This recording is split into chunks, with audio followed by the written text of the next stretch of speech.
Today we're going over calories and macros through a pro-metabolic lens.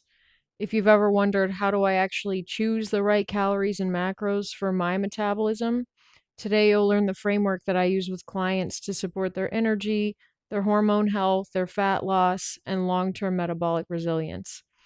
You gonna learn how to estimate your true maintenance calories, how to adjust for weight loss, maintenance, or muscle gain, how to set macros in a pro-metabolic way, why we keep fats low, carbs high, and protein consistent, and how your carb tolerance expands as your metabolism heals.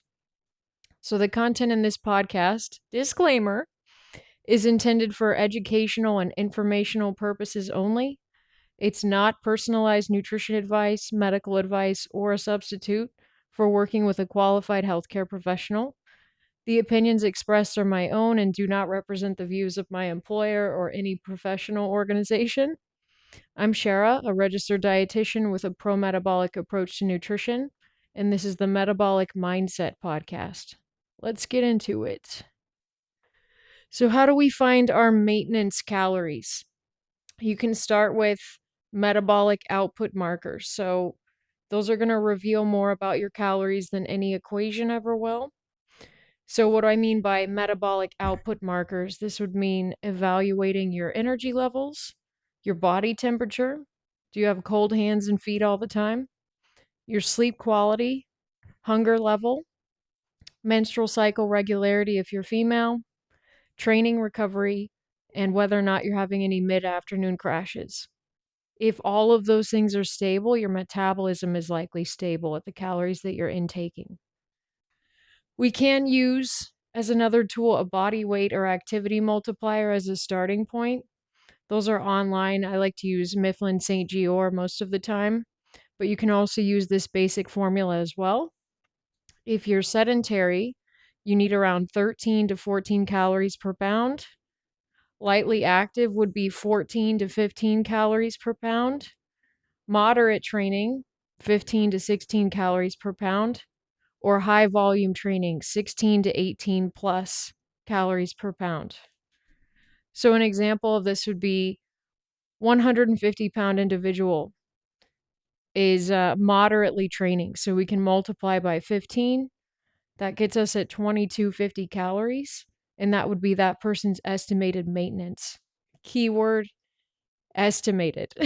So, you can use these calorie calculators online to get kind of a general idea of where you should start with calories.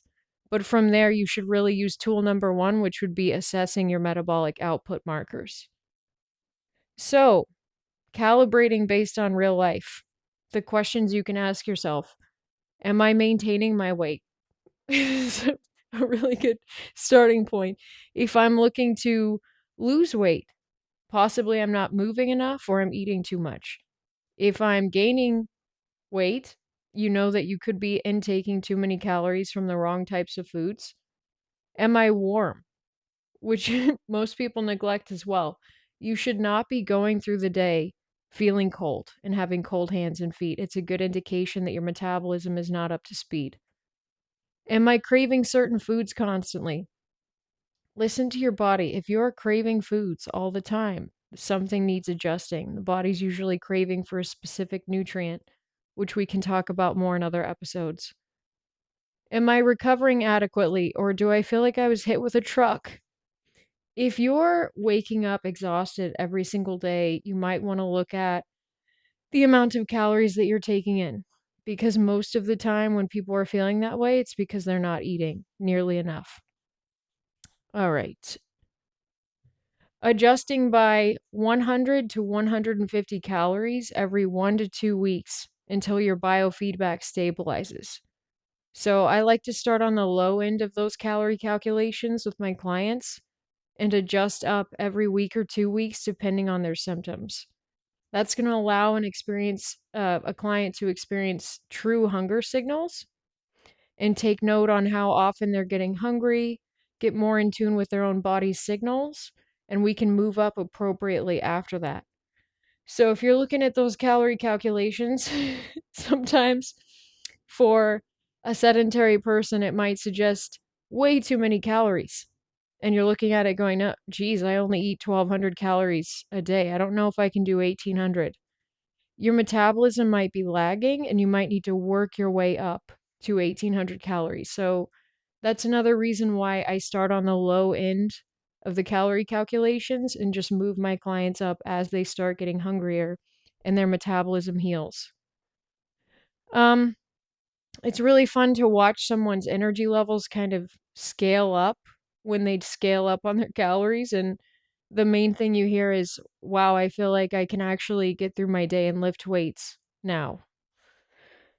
Adjusting for your goals. So for fat loss, if let's say we start off at those maintenance calories and we're not noticing the weight loss that we want, you can always reduce by a certain percentage. And I don't like to reduce any more than 10 to 15% because you do have basal metabolic needs. Your body needs a certain amount of calories.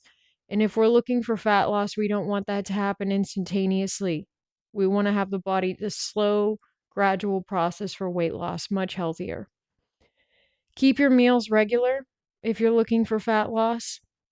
Keep your training performance high and try to avoid deficits during high stress, poor sleep, or irregular cycles if you're female. Do not adjust your calories each day based off of activity. This is such a common thing for people to do.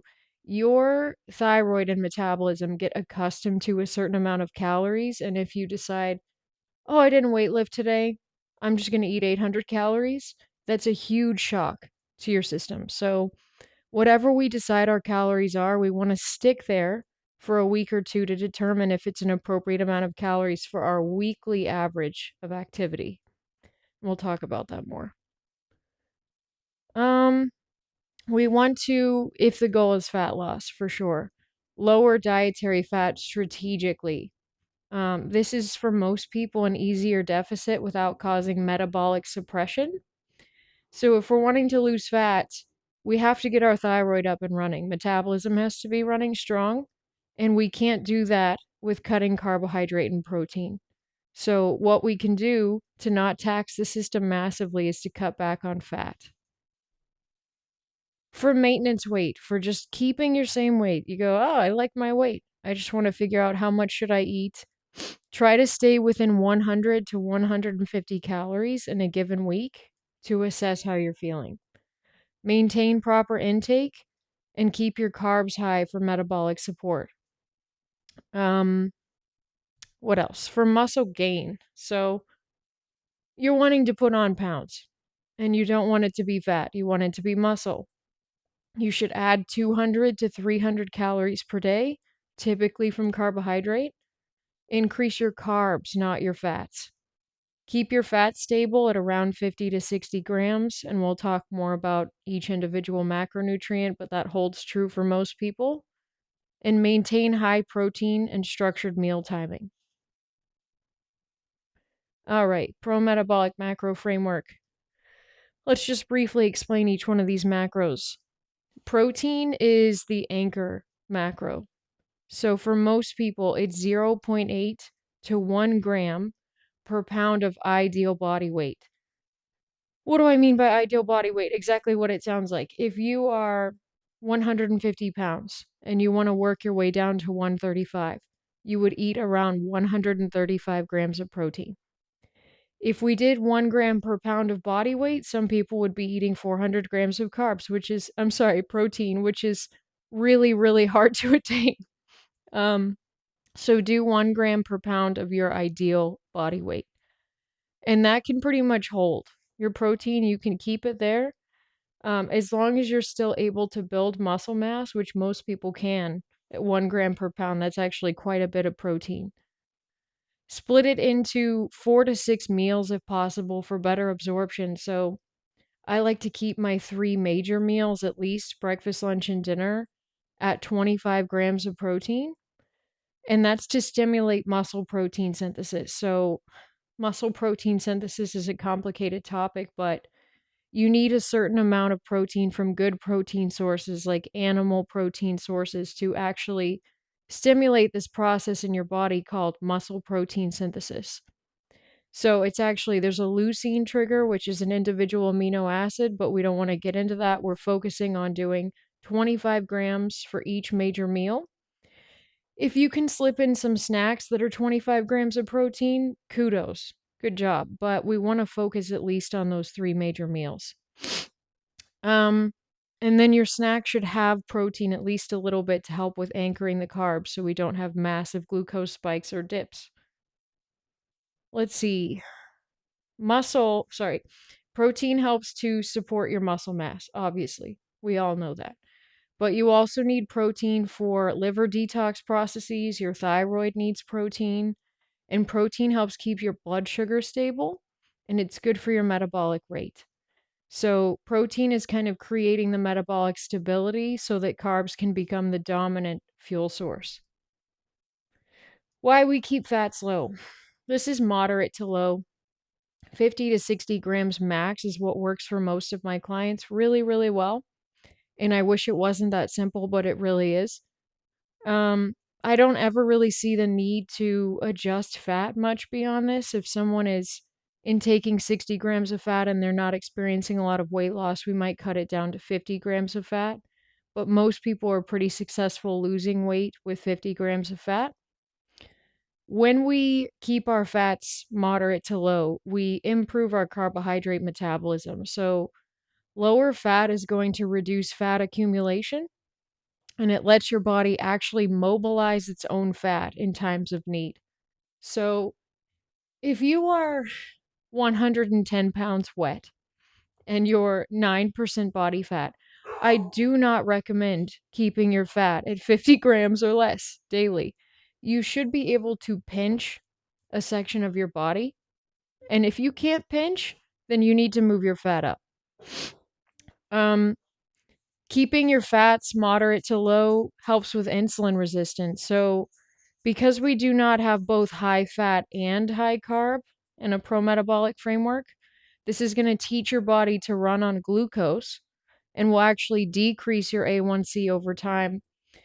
And this is so startling for a lot of people that when they increase their carbs, their blood glucose improves, their blood glucose handling improves, their insulin sensitivity goes up, and we see better control over carbohydrates when we take them in. So I know that is so counterintuitive, but if you are keeping your fat low and your carbs high, your A1C improves. We want to enhance glucose uptake and mitochondrial energy production. We don't want to confuse the body by providing high amounts of fat and carb. Super confusing. You can imagine the body's like, hey, we're getting way too much of too many things. What do you want me to prioritize and use? And the fact is that most of your organs prefer to run on glucose. And if we know we keep fat low and insulin sensitivity goes up, it's kind of a no-brainer. We want to keep fat low and push those carbs. Let's see, another reason keeping your fats moderate to low helps with cardiovascular health. So keeping fat at less than or equal to 20% of your calories is linked with lower LDL, better endothelial function, which is the lining of your arteries and veins, lower triglycerides, and improved insulin sensitivity. All good things. It's not a no-fat diet. Of course not. You need some fat. It's just enough fat without any metabolic clog or drag. Reducing fat makes fat loss a lot easier. I've seen this across the board. Lowering fat is going to reduce your total calories pretty effortlessly. I challenge you to overeat protein and carbs, honestly. It's so hard for me to even reach 2,000 calories if I'm eating a lot of carb and protein. It's quite challenging, and I'm very active. So I've never seen it be a problem. People are really good at controlling their calories when they keep their fat low and they push protein and carb. Fat is 9 calories per gram, and protein and carb are only 4 calories per gram, so you can see how those numbers stack up. Keeping fat moderate to low maintains your thyroid output because you're eating plenty of carbs and protein, and it improves your training performance, which is so fun. You can load up on carbs, go into the gym and actually push weight And if you're keeping carbs low and fat high, I'm sorry, you're not going to move the same weights, at least general pop. So there are some people that are just for whatever reason extremely inclined towards fats and do quite well on a high fat, low carb diet. It ain't me. It's no one I've worked with. So if you're interested in maximally loading yourself at the gym and seeing muscle growth, I would recommend higher carb than fat for sure. Keeping fats moderate to low, and the reason why I'm giving you guys so many reasons is because nobody likes keeping fat at 50 to 60 grams. It takes a lot of learning how to restructure your meals, how to eat certain things in place of other things, but boy, is it hard at first, and nobody enjoys it. Um, I don't particularly love having to get a baked potato over fries, but I know that it's going to contribute to my goals a lot better. And when you ask someone, typically, when I ask someone, oh, what's been successful for your weight loss in the past? They might say, oh, I cut out a whole bunch of carbs. I cut out pizza and donuts. And I'm like, yes, those have a little bit of carb. It sounds like what you cut out was fat. So again, going back to my point before, I really do challenge you to eat too many potatoes, carrots, and apples in a day. It's very, very difficult. Let's see. Where I see people coming in, usually when we're first doing food logs, they don't even realize they're eating 75, 90, 100 grams of fat. So around 50 to 60 grams is going to provide what your body requires for sex hormone synthesis, fat soluble vitamins, and cell membrane integrity. Anything above that is going to add inflammatory and metabolic burden when carbs are high. And for clients with excess body fat, I have no problem if their fat intake is quite low. So sometimes even less than 50 grams per day, because a decreased fat diet helps them mobilize their own fat stores. And there's nothing more motivating. if you know, geez, I got to tone up for that wedding. I've got some extra pounds I need to lose. It's very easy to choose low fat foods, right? And keep your fats low. And people notice it quickly when they start cutting down on their fat. Why we avoid high fat and high carb. I alluded to this earlier. This is kind of a metabolic traffic jam. So when carbs are high, insulin's going to rise. Normal bodily process, right? You want insulin to rise when you're eating carbs. When dietary fat is also high, insulin is going to shuttle the carbs into your cells where they belong, but it's also going to store fat. So we do not want a high intake of both carbs and fat at the same time. That combination is going to lead to poor insulin sensitivity, elevated triglycerides, you see it every time, increased inflammation, and long-term metabolic suppression. We want to teach the body to run on carbs. Pro-metabolic nutrition kind of solves this by choosing a primary fuel and making that more than evident to the body. So fueling with carbs, moderate your fats, and eat adequate protein every single day. No confusion. Metabolic adaptation. So I explain this a lot to people in the beginning. Phase 1 is stabilization. And what we're talking about is carb capacity right now. For beginners or previously low carb individuals, if I notice someone's been keto for a long time or they're brand new to sort of tracking their foods and macros, ideally in the beginning, we want to do this stabilization phase. And this is where we keep our carbs moderate. We don't go crazy on the carbs. We keep their protein high and we keep fat low. And the goal of that is to restore liver glycogen, reduce cortisol, the stress hormone, improve insulin sensitivity, and teach the body to utilize carbs as the primary fuel source. And the way I describe this to people is it's like we have training wheels on a bike and we're teaching your body how to start utilizing carbs for fuel again. So we want to I talked about this in the first episode, but we want to pair our carbohydrates with protein really adamantly, religiously, if you will, when you first start a pro-metabolic framework. And then over time, as you adapt, you can increase your carb intake. So stage 1, we kind of do a 1-to-1 ratio with protein and carbs in the beginning. This is to teach people to pair their proteins with their carbs. And then phase 2 is carb capacity expansion. As your sleep's improving, as your energy's improving, and your training performance is increasing, the main kind of signal that I use that someone's ready for more carbs is they get on the call with me and they want to wring my neck because they're hungry. And I'm always happy. They're like, "I'll kill you. I'm starving to death." And I'm going, "Hey, that's a good thing. Let's increase your carbs. Your metabolism's ready for more carbohydrate." So whenever we get that indicator, and let's say you've kept your calories really consistent and you're just noticing more and more throughout the day that you're getting these little hunger pangs, increase your carbs.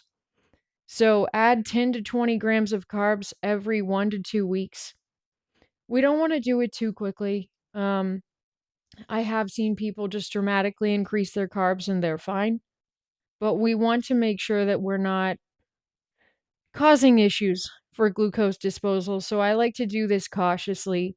And 10 to 20 grams of carbs, you just kind of stack them up as the week goes on. So 1 week you go, okay, I was eating 200 grams of carbs. Let's try 210. Let's try 220. And you stay there for about a week. Let your body adjust. And then once you're feeling good again and you're hungry again and you keep getting those hunger cues, guess what? Time to move up.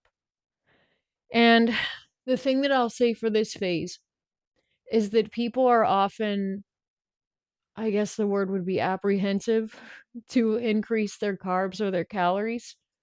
But if your body is giving you these signals that it's time to move up, we're going to respond in kind. And what you'll notice is that your metabolism will start increasing.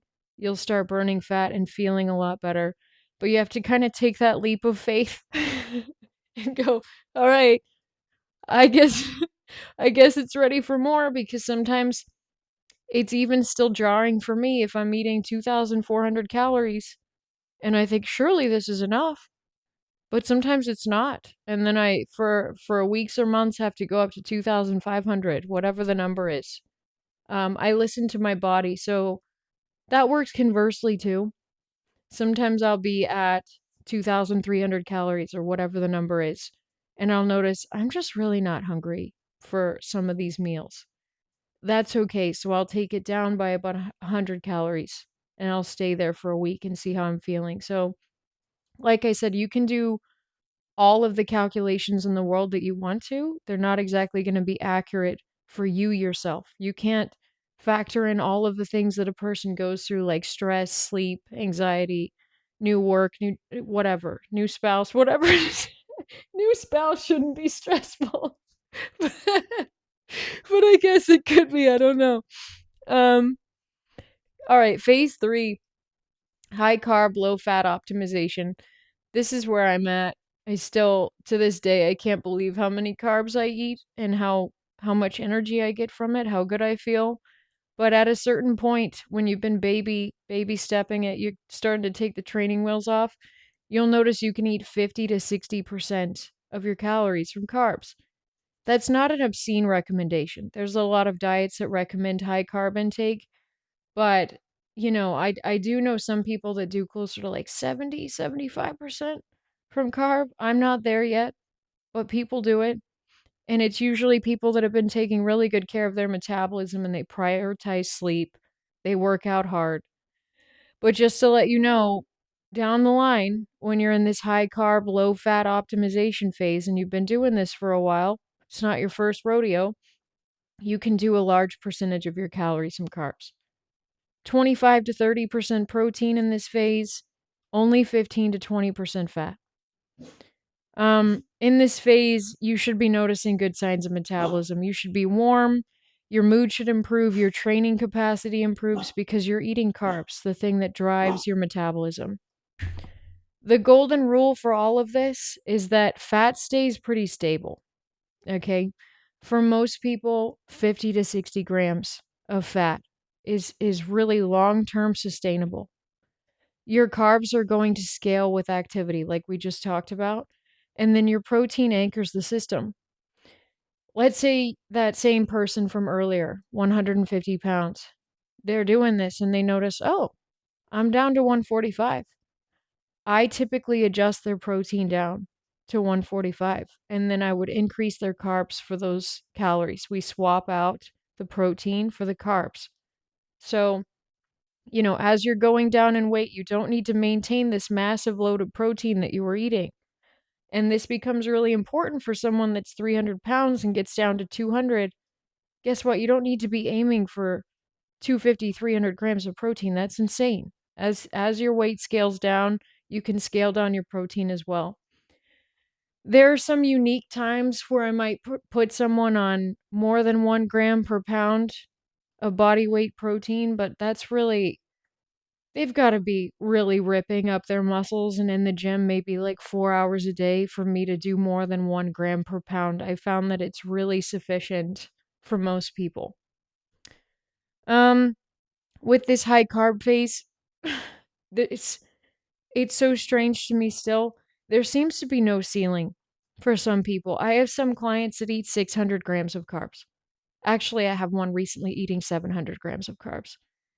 That's a highly active individual who's been taking really, really good care of his metabolism. And when I say highly active, I mean it. He's surfing, he's weightlifting, he's running. This guy needs 700 grams of carbs.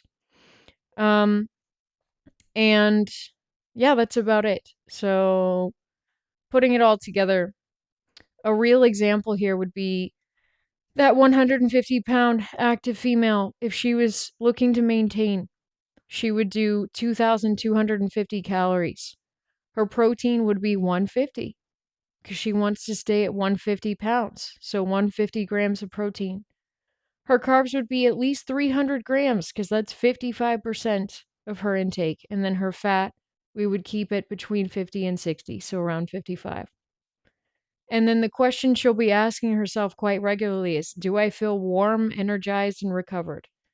Am I waking up feeling like I slept okay? Do I have pretty predictable hunger cues? They should sort of happen at the same times during the day, especially if you're being really cognizant of eating throughout the day. Your body's going to go, hey, it's 3 o'clock. I want I want my carbs and protein. We adjust, this is an important part. We adjust week to week based on our physiology. So we don't want to be losing massive amounts of weight quickly. So even if you're a person that's going, hey, I need to lose 200 pounds, whatever it is, you should set a realistic goal of something like half a pound to a pound for a week or 2 weeks. Because if you lose weight too quickly, you're going to be losing muscle mass as well. So slow, steady progress and maintain our muscle mass as we're losing weight.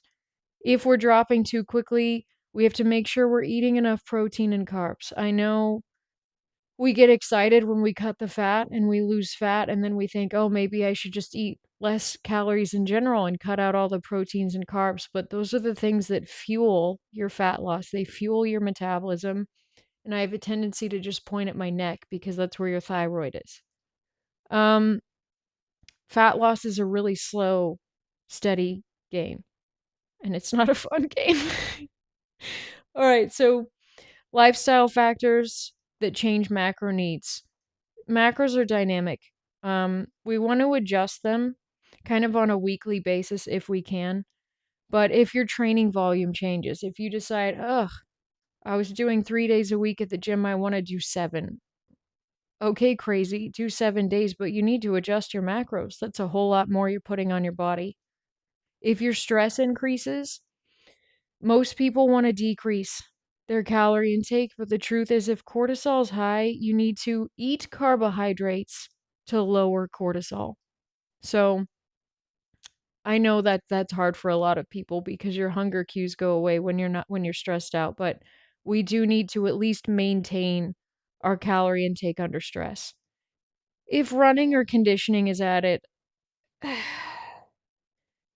so many times I've seen this, that someone wants to speed up their weight loss journey and they end up gaining weight because cortisol goes up when they start running and they start driving themselves into the ground without providing enough fuel.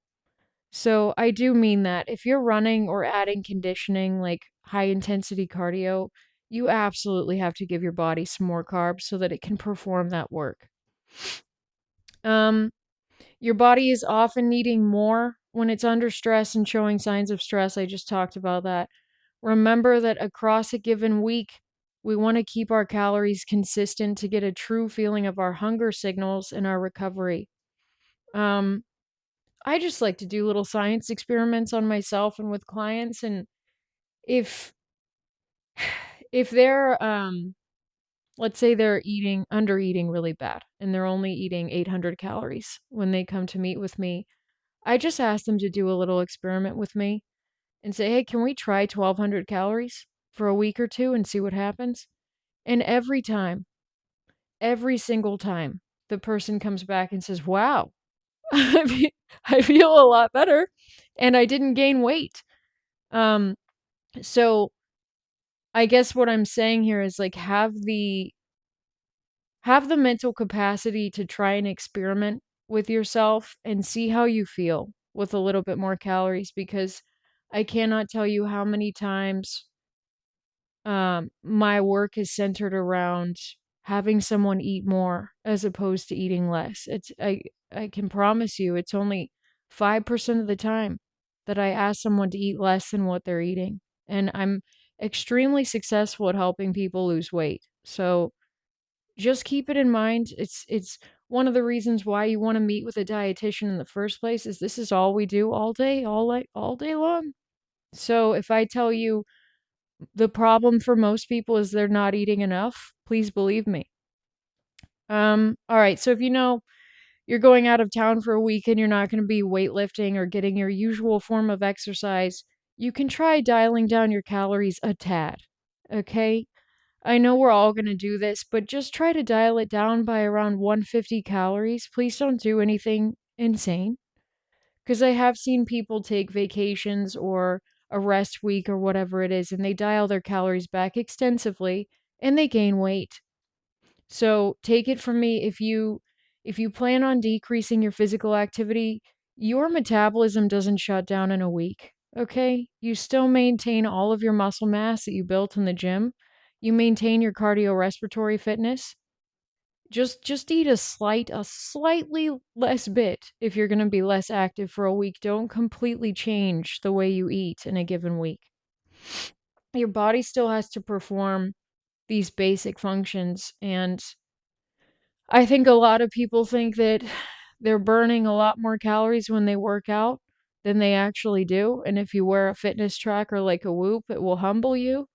But I can work I can work my butt off for 2 hours straight and only burn 250 calories. So just keep in mind the majority of the calories that you're burning is because of the muscle mass that you already have on or the basal functions that your body's performing. All right. So, closing, in a pro-metabolic framework, we fuel with carbs. They're our main fuel source. It's what your body prefers to run on. We anchor our diet with protein and we lighten the load with lower fat. So, adapt your macros as your metabolism becomes more resilient and flexible. Increase your carbohydrate intake, namely, add calories from carb, especially if it's not your first rodeo, like we were talking about. If you've been doing this for a long time and you're responsible about your protein and carbs, you're okay to add a little bit more carb. We don't need to keep carbs and protein 1-to-1 long term. That's definitely a phase 1 sort of solution. And metabolic adaptation happens, your body will eventually want more carbs. If you want personalized calorie and macro plan using this process really similar to this, you can DM me on Instagram. My username is Don't Do Dogma. Or you can sign up with me at Nourish, where I do 1-to-1 nutrition counseling. And that's most often a $0 copay with insurance. And I'll put my link for that in the show notes. Thank you.